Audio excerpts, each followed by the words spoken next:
예, 만나뵙게 돼서 반갑습니다. 네, 이렇게 대답 안 하실 줄 알았습니다. 여러분, 제가 교회에 오면서 들어오면서 세 가지 때문에 놀랐습니다. 첫 번째는 성가대가 너무 젊어요. 정말 큰 충격이었습니다. 제가 목사님을 걸어 들어오면서 제일 먼저 성가대를 봤는데 성가대가 너무 젊어서 와, 너무 젊다. 두 번째, 오후 예배, 저녁 예배들인데 인원이, 성도수들이 교회를 가득 채웠어요. 남들은 새벽 예배에 나오는 수가 그 교회 성도의 11조라고 말하는데 저는 그렇게 얘기 안 하거든요. 저는 주일 오후 예배 나오는 인원이 그 교회 10의 1조다라고 생각하거든요. 와, 그래서 그것 때문에 놀랐고, 또 하나는 목사님이 베트남 하노이에서 저를 보자마자 제가 사드린 건 두리안밖에 없는데 목사님, 우리 교회 설교 한번 해주세요라고 갑자기 부탁하고 날짜를 잡는 거였어요.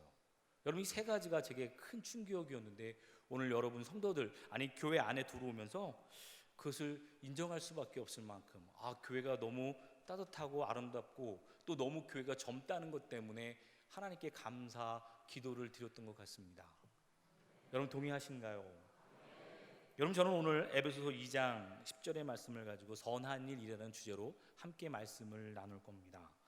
여러분, 먼저 귀한 만남을 주신 하나님께 감사를 드리고요, 두 번째로 또 저를 이 귀한 자리에 초대해 주신 목사님, 또 교회와 성도 여러분, 특별히 제3남전도회 회원 여러분들에게 진심으로 감사를 드립니다. 여러분, 저는 오늘 본문의 말씀을 통해서 함께 말씀을 나눌 때 여러분, 어느 시대 어느 나라 가든지 꼭 이런 사람은 하나 있는 것 같아요. 뭐냐면 수영을 잘하는 사람들.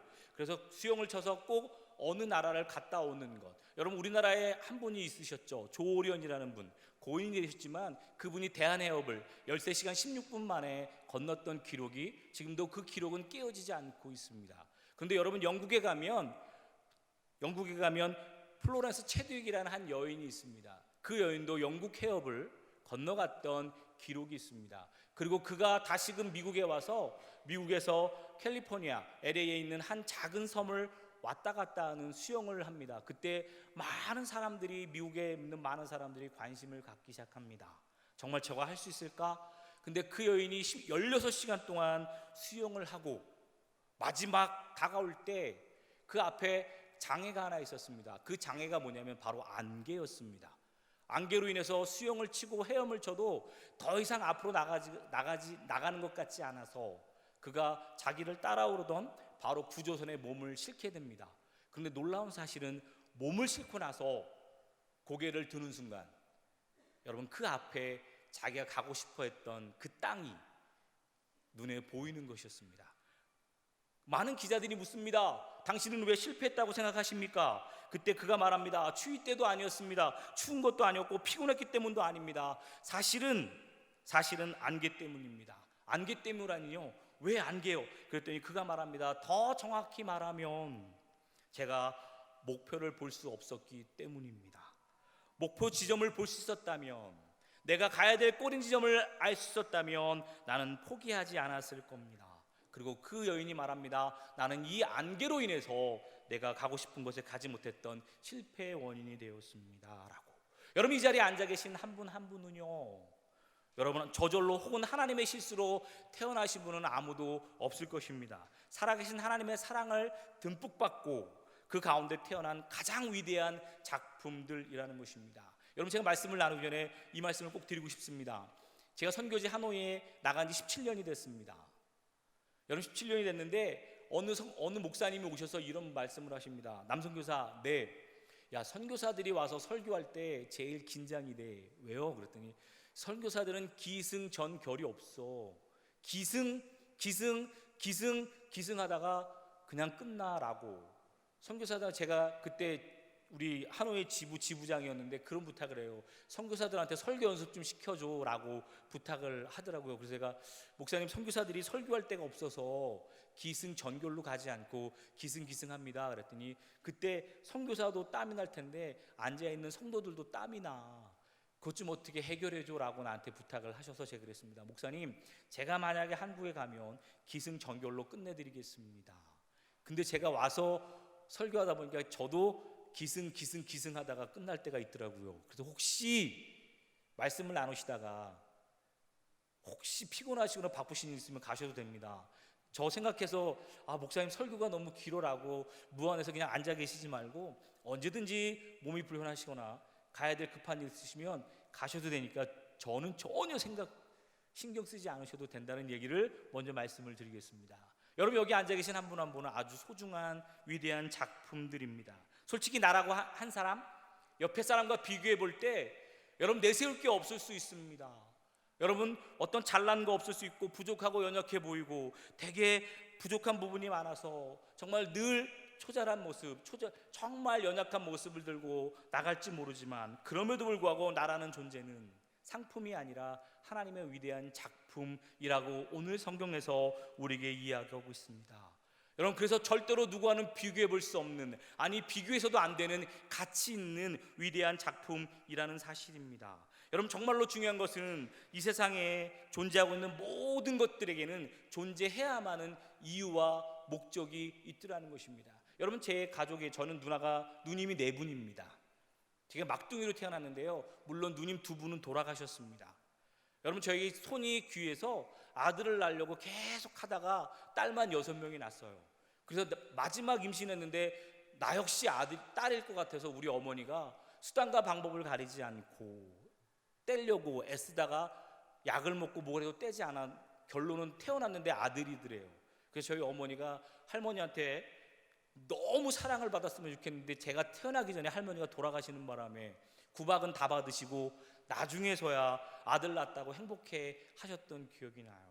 여러분, 그래서 정말 제가 이 땅에 있게 된 이유가 아마 하나님의 특권이었고 축복이 아니었는가라는 생각을 해요. 왜냐하면 저로 인해서 우리 가족이 예수를 믿게 되었고, 또 우리 가족이 가문이 정말 하나님을 잘 섬기는 믿음의 가문이 되었기 때문에 그렇습니다.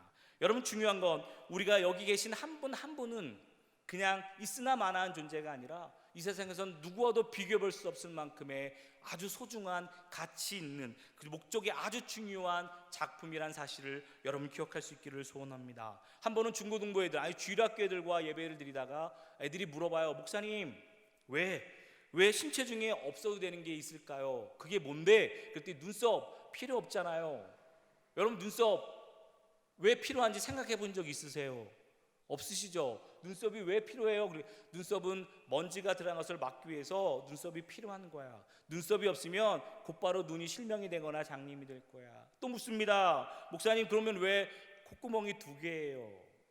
여러분, 왜 콧구멍이 2개라고 생각해 본 적 있으세요? 없을 거예요. 걔네들도 궁금해서 물어본 게 아니었으니까. 제가 그랬어요. 한 구석을 팔 때 한쪽으로 숨을 쉬기 위해서. 그랬더니 애들이 공감해요. 그렇구나. 그래서 목사님 다시 물어봐요. 목사님, 그렇다면 왜 발가락이 5개예요? 그러길래, 야, 발가락 5개? 그거 나도 모르지. 하나님이 5개가 필요하니까 만드셨겠지. 그래서 제가 물었습니다. 그렇다면 손가락이 왜 5개일까? 그랬더니 그 아이들이 대답을 하지 못하기를 그랬습니다. 손가락은 왜 5개 만들었냐면 그건 나도 몰라 라고. 그랬더니 그 아이들이 하나님께서 만들어 놓으신 이유가 거기에 다 있더라고요. 마찬가지로 지금은 보잘것없어 보이고, 지금은 연약해 보일지 몰라도, 아니 시시해 보일지 몰라도 자신만큼은 하나님의 실수로 태어났다고 여러분 고백하고 말할지 몰라도, 여러분 분명한 것은 창조자 되신 하나님께서 우리를 만드신 이유와 목적이 있더라는 거예요.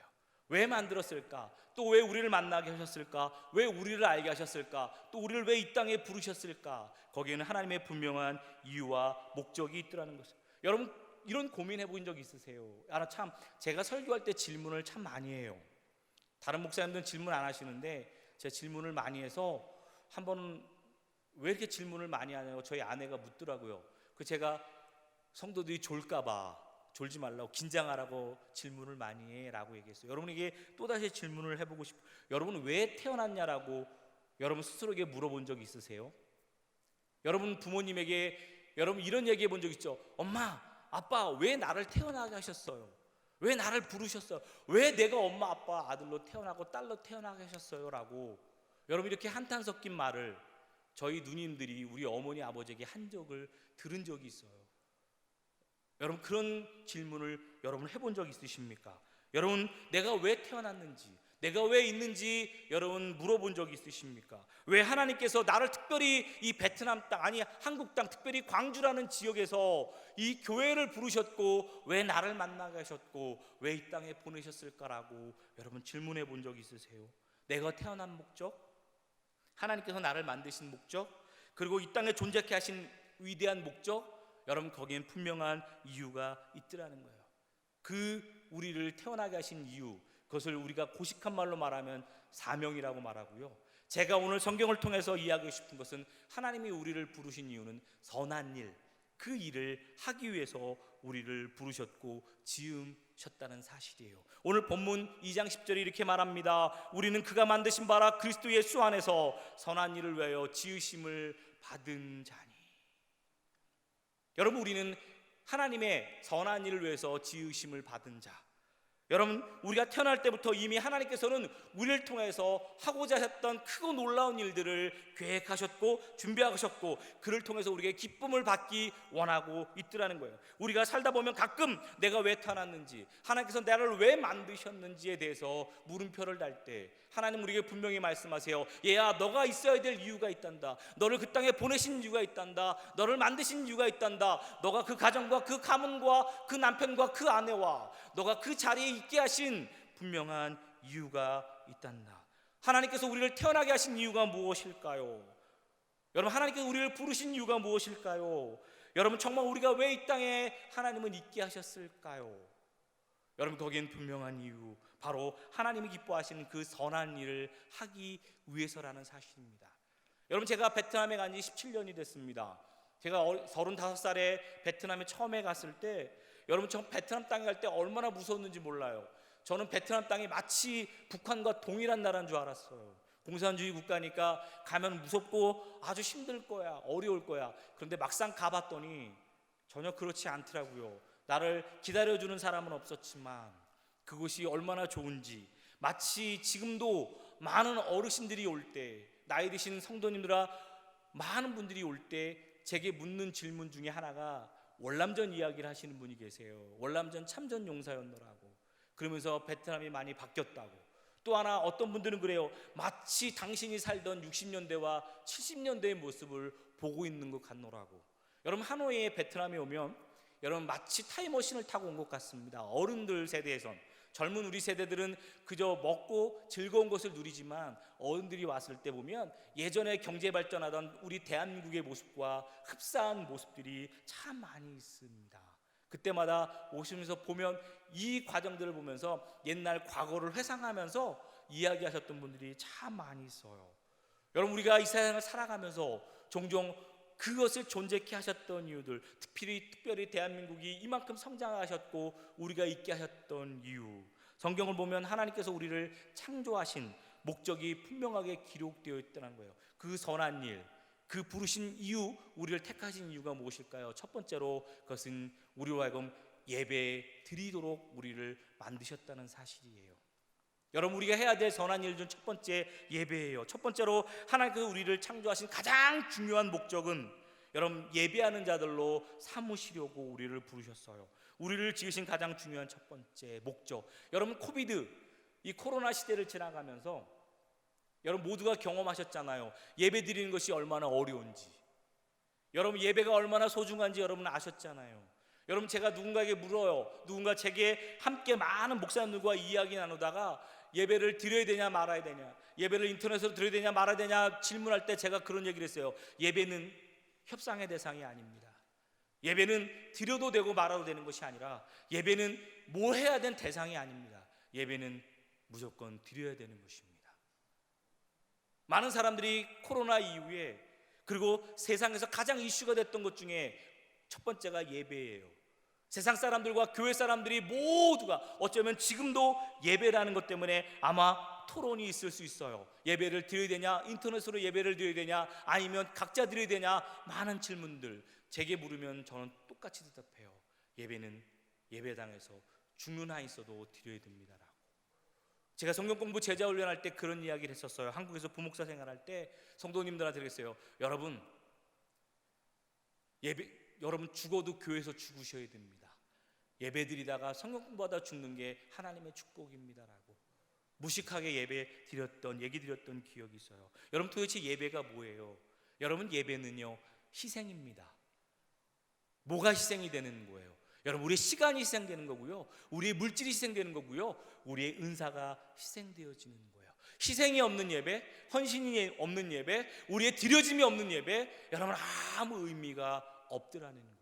여러분, 오늘 시간을 헌신하셨잖아요. 여러분, 오늘 물질을 헌신하셨잖아요. 여러분, 오늘 재능과 달란트를 가지고 여러분 희생하셨잖아요. 여러분, 그것이 진정한 예배가 되어진다는 사실이에요. 그러기에 이사야 43장 21절에 이렇게 말합니다. 하나님께서 우리를 만드신 이유, 우리를 창조하신 목적은 우리를 통해서 예배 받으시기 위함이라고. 사랑하는 여러분, 여러분, 예배의 성공자가 되십시오. 예배의 승리자가 되십시오. 여러분, 예배는 어떤 것과도 비교할 수 없을 만큼, 여러분, 어떤 것과 비교 대상이 될 수 없는 것이 예배입니다. 저와 여러분을 만드신 첫 번째 목적은 예배 받으시기 위해서, 예배자들이 되기 위해서 우리를 부르셨다는 거예요. 여러분, 제 딸이 있습니다. 딸이 이제 21살인데요 딸이 자기는 대학을 가고 싶지 않대요. 그럼 뭐 할 건데? 미용사가 되고 싶대요. 그래, 미용사가 해. 그래서 어디서 해? 그랬더니 지금 강남에서 연예인 있는 엔터에서 미용을 해요. 근데 제가 물었어요. 그 미용 좋지? 그랬더니 그 아이가 말해요. 너무 힘들다고. 그러면 제가 그랬어요. 그 딸이 하고 싶다 그래서 제가 그럼 해봐. 그랬다가 요즘 제가 그 아이의 일을 한국에 오면서 그만두게 했어요. 왜냐하면 주일 예배를 잘 못 드려요. 주일 예배를 잘 못 드려서 제가 그랬어요. 예배까지 포기하면서까지 해야 될 일인 것 같진 않아. 예배가 우선이야. 예배가 드려진 다음에 너가 할 수 있다면 거기엔 놀라운 하나님의 놀라운 은혜들이 있을 거야. 그리고 그 딸을 저희 집에 제가 데리고 왔어요. 베트남에서 하노이로 들어오면서 일을 한국으로 들어오면서 그 딸도 일을 그만두게 했어. 왜? 예배에 성공한다는 것, 예배를 드릴 수 있다는 것이 축복이고 은혜이기 때문에 그래요. 에베소서 1장 5절과 6절에도 우리에게 분명히 말해요. 영원한 새 생명을 주신 목적도 바로 우리를 예배자로 삼으시기 위해서, 예수 그리스도를 이 땅에 보내신 이유, 예수님이 우리에게 원하시는 것, 여러분, 그것은 바로 예배의 승리자요, 예배의 성공자가 되기를 원하신다는 거예요. 믿음의 선배들, 믿음의 열조들, 지금도 성공했다고 하는 많은 믿음의 사람들, 여러분, 그들은 예배의 성공자였어요.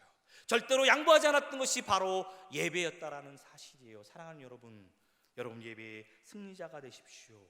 우리가 믿는 좋으신 하나님은 예배를 통해서 우리에게 말할 수 없는 축복과 은혜들을 우리에게 허락하시더라는 사실이에요. 바라는 우리 3남전도의 한 분 한 분이 좋은 아버지, 좋은 남편, 좋은 무엇이 되기 전에 예배의 성공자가, 예배의 승리자가 되셨으면 좋겠습니다. 그리고 가장 먼저 가장 힘들고 어려울 때 그 예배 자리를 지켜주시는 분들이 되었으면 좋겠습니다. 여러분, 어느 교회 갔더니 교회가 난리가 났습니다.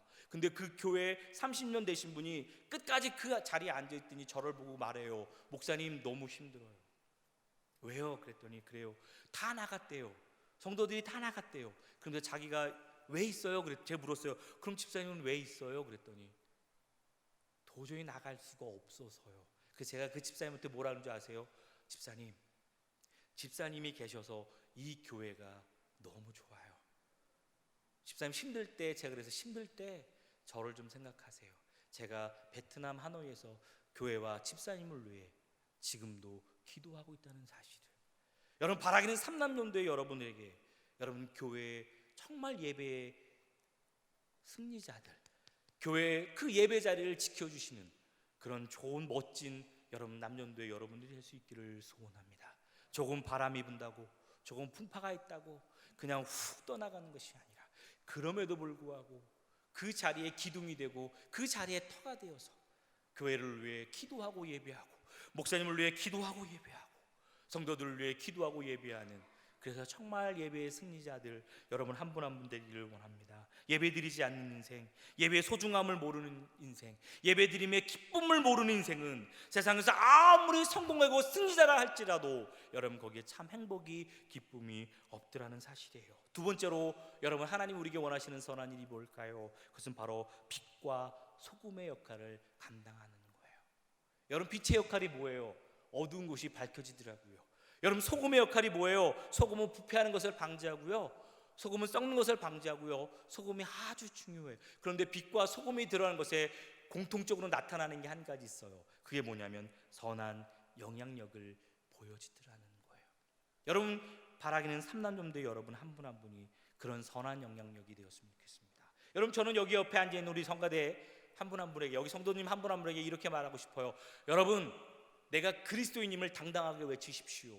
내가 예수 믿는 사람임을 당당하게 외치십시오. 내가 중앙 장로교회 성도임을 당당하게 외치십시오.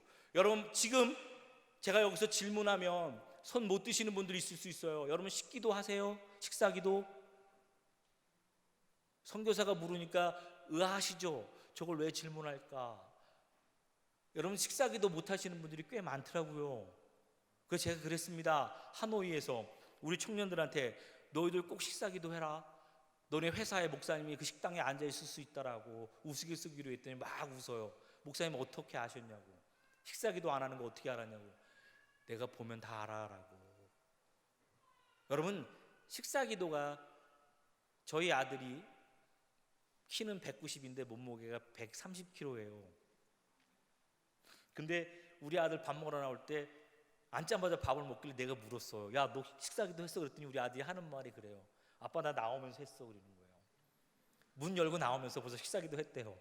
그래서 얼마나 어이가 없든지 그 다음부터 뭘 하냐면 우리 아들하고 딸하고 앉고 집사람이 앉으면 내가 그냥 식사기도를 제가 해버려요. 1분 동안. 얼마나 길겠어요. 1분 동안. 아이들이 몸을 막 비틀어요. 1분 동안 기도하면서 제가 말해요. 꼭 기도하라고. 그냥 눈 감았다 뜨지 말고 꼭 기도하라고. 여러분 식사 기도하는 게 얼마나 어려운지 몰라요. 옆에 사람이 뭐라 그럴까 봐. 혹시 내가 예수 믿는다고, 요즘 코로나 시대에 교회가 얼마나 많이 어려움을 당했어요. 많은 사람들이 혹시 손가락질 할까 봐. 여러분 정말 식사 기도하지 못하고 눈만 감았다 떠는 일들이 얼마나 많은지 몰라요. 제가 그래서 우리 예배, 우리 교회 청년들에게 이런 주문을 했어요. 30초 운동을 했어요. 식사 기도 30초 운동. 너를 위해 기도하고, 목사님을 위해 기도하고, 교회를 위해 기도하고, 음식을 위해 기도하자. 그러니까 30초 걸려요. 그러더니 더 많이, 어떤 애는 1분을 기도했노라고 내게 간증하는 이야기를 들으면서 얼마나 고마웠는지 몰라요. 여러분 저는 여러분들이 그런 그리스도인임을 자랑했으면 좋겠어요. 제가 오면서 부목사님이 그래요. 목사님 여기가 어떤 곳이에요? 그랬더니 제가 깜짝 놀랐어요. TV에서만 보던 연예인 같은 곳이 한 군데 있더라고요. 와 하면서 감탄했던 곳이 있어요. 저 대각선으로 마주 보니까 제가 아는 곳이, TV에서 봤던 곳이 있어요. 신천지 베드로성인가요? 깜짝 놀랐어요. 이야 저게 여기 있어요? 내가 뉴스로만 듣던 게 있어가지고 너무 감동을 받았어요. 야 내가 그 앞에 와서 설교를 할 수 있는 기회가 있다니라고. 그것을 바라보면서 하나님 저들도 있는데, 그래서 제가 우리 교회, 이 중앙교회 장로교회 성도들에게 그런 부탁을 하고 싶어요. 여러분 외치십시오. 담대하게 당당하게 얘기하십시오. 나는 중앙장로교회 성도 그리스도인이라고. 회사에서나 가정에서나 여러분 내가 어느 곳 다니지 간에 빛과 소금의 역할을 여러분 감당할 수 있기를 소원합니다. 빛과 소금의 역할이 없어질 때 그것은 길가에 던져지고요, 사람들에게 밟히고요, 조롱거리가 되잖아요. 여러분 교회가 교회다운 일을 못하니까, 성도가 성도답지 못하니까, 목사가 목사답지 못하고, 선교사가 선교답지 못하니까 여러분 성도들이 놀리잖아요. 세상 사람들이 비웃잖아요. 여러분 세상에 예전에 교회가 말했어요. 세상이 바뀌어야 된다고, 세상이 변해야 된다고. 근데 세상이 교회를 향해 이제 말하잖아요. 교회가 바뀌어야 된다라고. 여러분 얼마나 고통스러워요. 여러분 얼마나 안타까워요. 사랑하는 여러분, 여기 삼남전대 여러분 좋은 아버지 되십시오. 좋은 남편이 되시고, 좋은 회사에서 상사와 직장이 되시고, 장로요 집사요 그 일을 감당할 때 좋은 하나님의 사람들이 되십시오. 그저 권위로 누르는 것이 아니라 먼저 섬길 수 있고, 먼저 좋은 영향력, 좋은 냄새를 풍기며 그리스도의 향기를 풍기는 그런 저와 여러분이 되었으면 좋겠습니다. 여러분 하나님이 우리를 부르신 이유가 뭐겠어요? 바로 선한 영향력을 끼치라고. 어디 가든지 무엇을 하든지, 야 저 사람, 여러분 제가 자그마한 간증을 하면요, 제가 중고등부, 중학교, 고등학교 다닐 때 여러분 저희 선생님이 제가 그랬어요. 제가 그래도 여러분 고등학교, 중학교 때 반장을 했어요. 이렇게 생겼어도 반장을 했는데 저희 선생님들이 제가 그랬어요. 너가 다니는 교회, 너가 믿는 하나님은 진짜 하나님이고 진짜 교회인 것 같아라고. 여러분 한 번쯤은 이런 이야기 들어보셔야 되지 않겠어요? 내 일평생 살아가면서 내가 믿는 하나님이 진짜 하나님이라고. 내가 고백하는 것이 아니라 내 남편이, 내 아내가, 내 부모가, 내 형제가, 야 너가 믿는 하나님은 진짜인 것 같아, 너가 다니는 교회는 진짜 교회인 것 같아 라고 여러분 한번 들어보세요. 그리고 그 이야기를 들을 수 있도록 여러분 우리가 그런 아름다운 그리스도의 향기를 풍겨낼 수 있는 여러분 우리가 되었으면 좋겠습니다. 여러분 아마 이번이 아니라 다음에 기회가 될 순간이 있을 거예요. 그때 제가 여기 계신 분들에게 묻고 싶어요. 여러분 정말 그리스도인답게 사셨습니까? 라고 여러분 물어보고 싶어요. 마지막 세 번째로 여러분 하나님께서 우리에게 맡기셨던 선한 일, 그게 뭘까요? 그게 바로 제가 지금도 베트남에서 하고 있는 일 중에 하나입니다. 그게 바로 모든 족속으로 제자를 삼는 일입니다. 제게 주신 사명. 여러분 제가 예수를 믿은 건 중학교 3학년입니다. 저희 집안은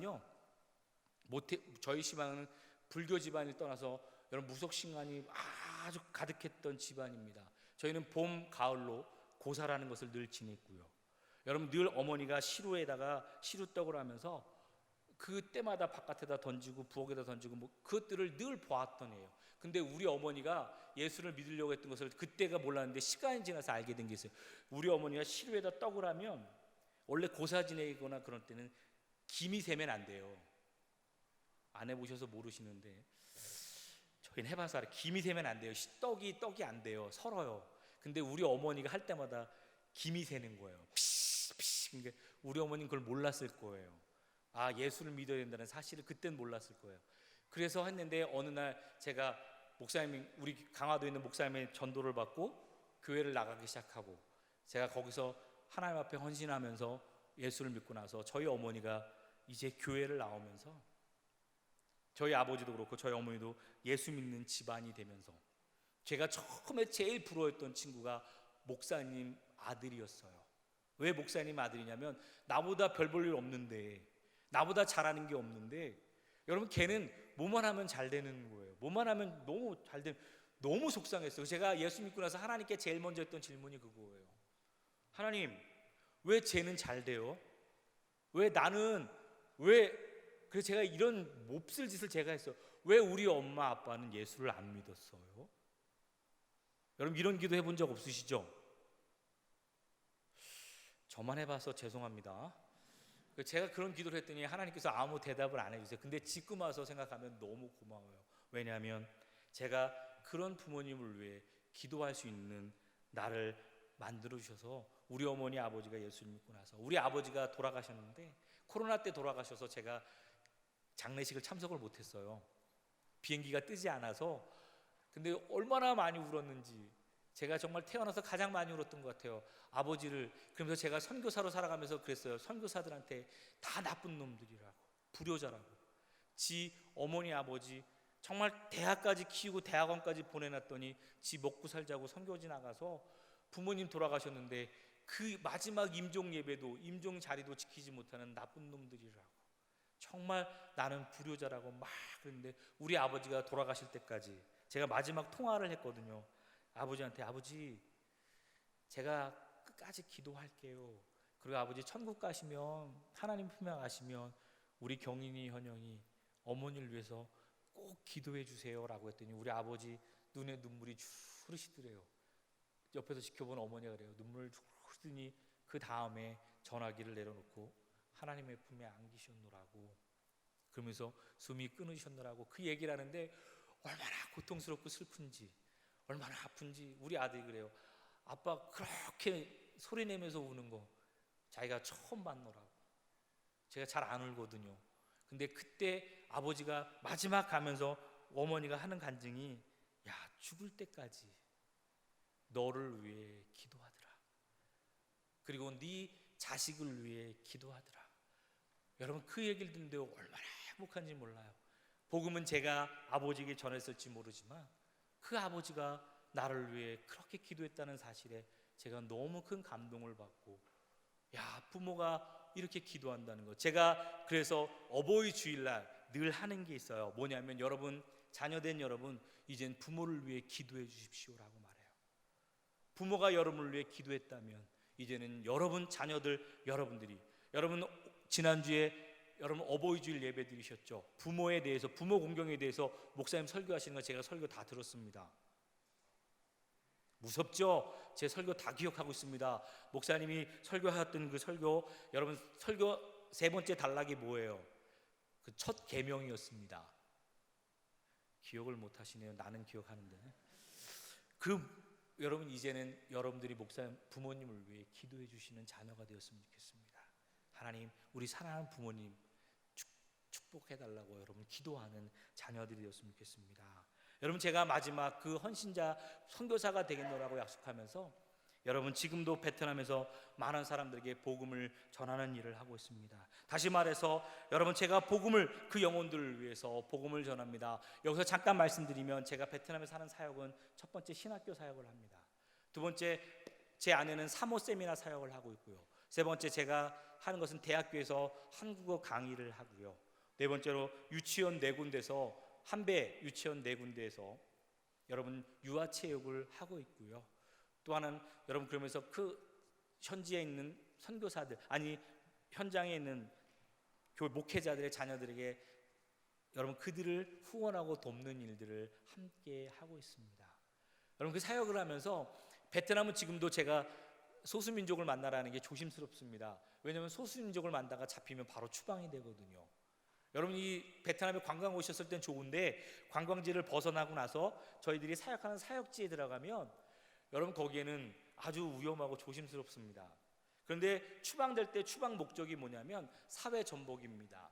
복음을 전하다 잡히면 사회를, 베트남 정부를, 사회를 문란하게 만들었다고 해서 제목이 그것 때문에 추방되는데, 여러분 그 일들 때문에 늘 조심스럽게 복음을 전하고 있습니다. 그래서 학생들을 하노이로 데리고 와서 하노이에서 신학교를 하면서 그들을 좋은 지도자, 리더들로 세워서 그들의 고향으로, 교회로 파송하는 사역들을 하고 있습니다. 근데 놀라운 사실은 그들이 가서 복음을 전할 때 거기에 놀라운 역사들이 일어나고 있더라는 사실입니다.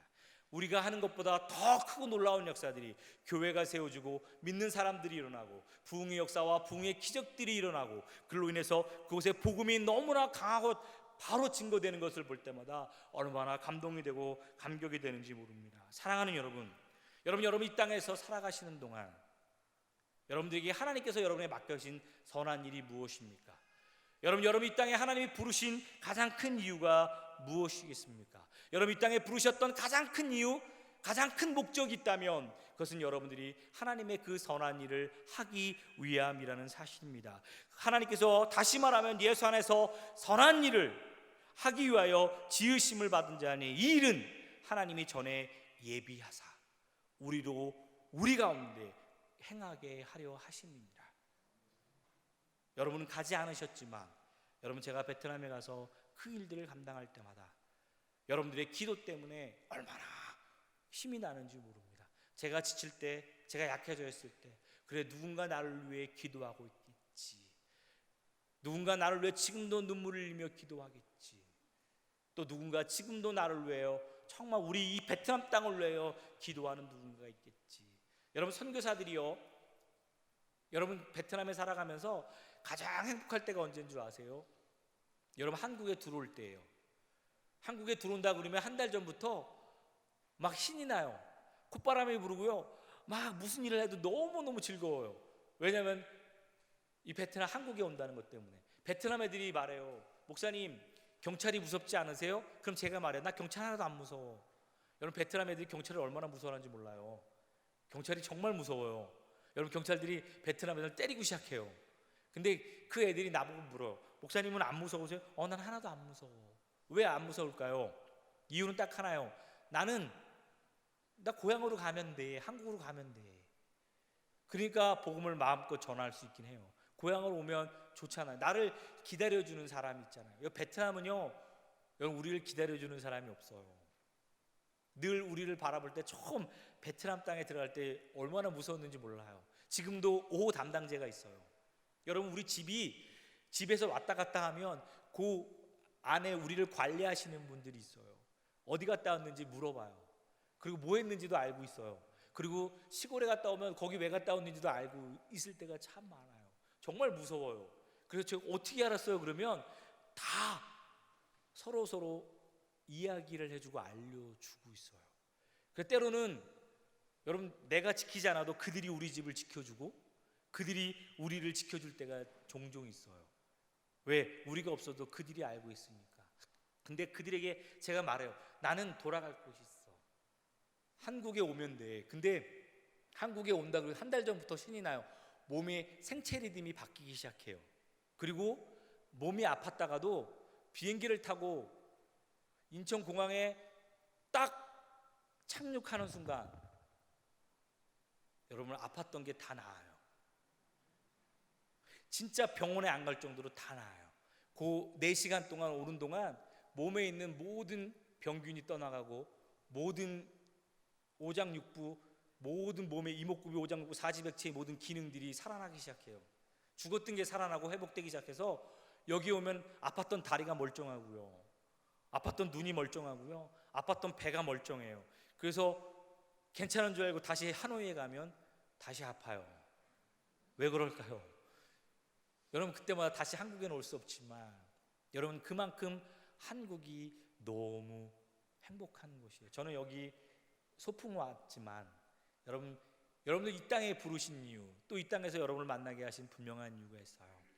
여러분, 제가 왜 베트남의 사역의 이야기를 자세하게 안 하냐면, 여러분 베트남 땅에 오세요. 오시면 제가 제 사역의 자리에 여러분을 초대하겠습니다. 그리고 보여드리겠습니다. 왜냐하면 제 선배가 제게 그런 말을 했어요. 선생님 거기 어때요? 그랬더니 제게 던지는 말이 말이에요. 야, 내가 비싼 돈 들여서 했던 걸 왜 너한테 알려줘? 너도 비싼 돈 들이고 와봐. 그러면 알려줄게. 여러분, 제가 여러분들에게 여러분 제 삶의 사역의 자리로 여러분을 초대하고 싶습니다. 한번 오십시오. 오시면 베트남 땅이 어떤 땅인지, 그리고 베트남에서 어떻게 사역을 하고 있는지, 또 그 베트남에서 우리가 어떻게 기도해야 되고 그들에게 어떤 것이 중요한지를 여러분들과 함께 나누기를 원합니다. 여러분, 제가 많은 팀들이 온 후에 돌려보낼 때 제가 이런 간증을 해요. 저는 베트남에서 사역을 마무리하고 이제 해가 떨어지듯 제 인생의 모든 것을 끝내고 내가 다시 고향으로 돌아올 때 난 다 주고 올 겁니다. 그리고 아무것도 없이 제가 아내하고 약속한 게 있어요. 우리 다음에 사역을 마무리하고 우리가 한국으로 고향으로 돌아갈 때 제 아내에게 했던 얘기 있어요. 약속한 게 여권 2개만 들고, 그리고 컴퓨터 가방 하나만 들고 가자. 들고 왔던 거 다 놔주고 우린 그 달랑 그것만 들고 가자. 물론 거기 비행기 티켓이 있겠죠. 그것만 들고 갑시다. 다 주고 떠나갑시다. 그리고 많은 사람들이 왔다 돌아갈 때 제가 이런 이야기를 해요. 나는 10개, 20개, 30개, 100개, 500개를 남기고 싶지 않습니다. 나는 딱 하나만 제대로 남기고 가고 싶습니다. 그래서 그 사람들에게 마지막으로 그들을 한국으로 보내면서 이런 고백을 해요. 감사해요. 깨닫지 못했었는데 내가 얼마나 소중한 존재라는 것. 그 찬양을 부르면서 마지막에 그런 고백을 해요. 또 하나의 열매를 바라시는 하나님의 마음. 여러분의 삶의 자리에서 하나님은 우리에게 10개, 100개, 1000개를 원하지 않으세요. 또 하나의 열매, 거기에서 그리스도의 향기. 하나님이 우리에게 원하시는 선한 일은요, 많은 게 아니에요. 아주 많은 것, 여러분 어떤 크고 놀라운 게 아니라 우리를 통해서 우리가 할 수 있는 작은 것 하나, 또 하나의 열매를 바라시는 것, 또 하나의 축복을 바라시는 것, 또 하나의 열매, 그 가운데 하나님의 아름다운 열매, 그리스도의 향기, 빛과 소금의 사명을 감당하는 것, 그리고 또 하나의 제자를 만드는 것. 여러분, 부모가 자녀에게 가장 큰 축복이 뭐예요? 믿음이에요. 믿음을 유산으로 남겨주는 것, 그리고 그 유산이 남겨져서 열매가 되어지는 것. 여러분, 제가 지금도 저희 아이들에게 감사하는 것, 뭐 감사한 줄 아세요? 너희 아빠가, 엄마가 목사요, 선교사라는 것 때문에 감사해라 그랬어요. 그것 때문에 너희들 외에 마음껏 축복할 수 있는 것, 그리고 너희들 그것 때문에 베트남에 와서 함께 고생할 수 있었던 것. 여러분, 제가 주일학교에서 사역을, 마지막에 이제 말씀을 마무리하는데요, 제가 이 소년부에서 사역을 했었습니다. 거기 있는 하노이 한인교회라고 아주 큰 교회인데, 소년부에서 1년만 사역을 해달라고 해서 언어를 배우는데 사역을 잠깐 했습니다. 그래서 제가 막 설교하다가 대답이 이거였습니다. 여러분, 우리 죽으면 어디 가요? 어디 갈까요? 딱 그리고 했는데, 제가 정확하게 한 4학년, 5학년, 6학년 한 50명 정도 모였는데 제가 그랬어요. 여러분, 하나님 우리에게 주신 가장 좋은 곳이 어딜까요? 죽으면 어디 가요? 그랬더니 애들이 다 대답한 곳이 어딘 줄 아세요? 저는 천국이요 그래야 되는데 우리 애들이 한국이요 그러는 거예요. 그 제가 설교하다 말고 왜? 그랬어요. 왜? 그랬더니 아이들이 부모를 따라 다 3살, 4살 때 오는 거예요. 그러니까 한국에 대한 동경과 그리움이 너무 강한 거예요. 그랬더니 천국이요 그래가지고 제가 그다음부터 도저히 말씀을 이어갈 수가 없는 거예요. 한국이요 그래가지고, 야, 얘네들한테 어떻게 설교 마무리해야 될까? 근데 그 일들이 종종, 그런 경우들이 저도 말씀을 전할 때 그때가 일어날 때가 있어요. 사랑하는 여러분, 저는 여러분 한 분 한 분이 하나님이 여러분에게 주신 사명, 그 비전들을 여러분 이루어드릴 수 있기를 소원합니다. 여러분, 예배의 승리자가 되십시오. 저는 여기 청년들에게 부탁하고 싶은 게 예배의 승리자가 되라고 말하고 있습니다. 예배의 정말 승리자. 또 여기 3남전도의 우리 집사님들, 장로님들에게 부탁하고 싶어요. 빛과 소금의 삶을 감당하십시오. 좋은 아버지, 좋은 남편, 좋은 어머니가 되십시오. 자녀들에게 기도하는, 그들을 위해 기도하는, 그들을 위해 눈물 흘리는 좋은 어머니가 되십시오. 그리고 제가 할 수 있는 일, 여러분, 이제 우리가 마지막으로 우리가 원하는 것, 교회가 우리의 사명, 제자 삼는 사명, 우리를 통해서 또 하나의 열매를 바라시는 하나님의 마음을 알아서 우리도 또 하나의 열매를 이 땅에 심겨놓고 그것을 위해 달려갈 수 있는 저와 여러분이 되어서 정말 우리가 먼 훗날 하나님 품에 안겼을 때 나는 최선을 다해노라고, 그리고 내가 하나님 내게 맡겨진 선한 일, 내게 주셨던 그 사명, 내게 주셨던 그 일에 나는 최선을 다했노라고, 그리고 나는 하나님 최선을 다했노라고 고백하며 찬양하며 그 하나님의 품에 안겨서 감사, 기뻐, 찬양을 부를 수 있는 저와 여러분이 될 수 있기를 소원합니다. 하나님이 주신 참된 여러분 비전 있는 사람은 결코 망하지 않습니다. 하나님의 참된 비전이 있는 교회는 절대 망하지 않습니다. 여러분, 사명을 발견한 사람, 선한 일이 무엇인지를 알고 있는 사람, 그의 인생은 절대로 방황하거나 절대로 딴 길로 새지 않습니다. 사명을 이루기 위해, 내게 맡겨진 선한 일을 이루기 위해 여러분 최선을 다해 달려가는 사람들일 것입니다. 바라기는 제가 하노이에서 최선을 다하고 여러분들이 맡겨진 이 자리에서 최선을 다할 때 거기에 하나님의 놀라운 기적과 역사들이, 그리고 거기에 하나님의 놀라운 축복이 일어날 거라고 저는 확신합니다. 여러분 한 가지 약속하시지요. 다음에 만날 기회가 된다면 여러분 이런 고백을 했으면 좋겠습니다. 저도 우리 여기 계신 모든 분들, 장로님, 집사님들에게, 목사님께 이런 이야기, 목사님, 장로님, 집사님, 그때 나를 위해 기도했던 그 기도가 우리 하노이 땅에 드디어 이루어졌어요. 그리고 여러분들이 나를 만났을 때, 목사님, 선교사님, 내가 그래서 빛과 소금의 사명을 감당했습니다. 내가 선한 영향력을 했습니다. 내가 예배의 승리자가 되었고 내가 내 자녀를 위해 축복하는 좋은 아비요 어미가 되었습니다라고, 또한 내가 부모를 위해 기도하는 좋은 부모를 공경하는 자녀가 되었습니다라고 간증하며 고백할 수 있는, 그것을 함께 하나님의 놀라운 은혜들을 선포할 수 있는 저와 여러분 될 수 있기를 주님의 이름으로 소원합니다. 우리 함께 시간 기도하겠습니다. 우리 기도하실 때요, 여러분 한 가지 제목으로 우리 함께 기도합니다. 기도할 때 여러분 베트남 땅을 위해서 함께 기도해 주셨으면 좋겠습니다. 하나님, 저 베트남 땅, 하나님 그곳에 복음이 마음껏 선포되며 증거될 수 있도록, 또 하나 그 땅에서 선교 사역하시는 선교사님들이 힘들지 않도록, 지치지 않도록 하나님 축복해 달라고, 또 하나 하나님 정말 우리 교회가, 하나님 정말 우리 중앙장로교회가 그 사명 정말 잘 감당할 수 있도록, 또 하나 우리 제3남전도의 우리 장로님, 집사님들이 하나님 정말 빛과 소금의 삶을 감당하며 예배의 승리자가 될 수 있게 해달라고, 우리 함께 이 시간 다 함께 우리 말씀을 생각하면서 잠깐 통성으로 함께 기도하겠습니다. 사랑하는 풍성하신 아버지 하나님 감사합니다. 하나님 우리를 사랑하시고 함께 하시며 축복하였던 아버지 하나님 감사합니다.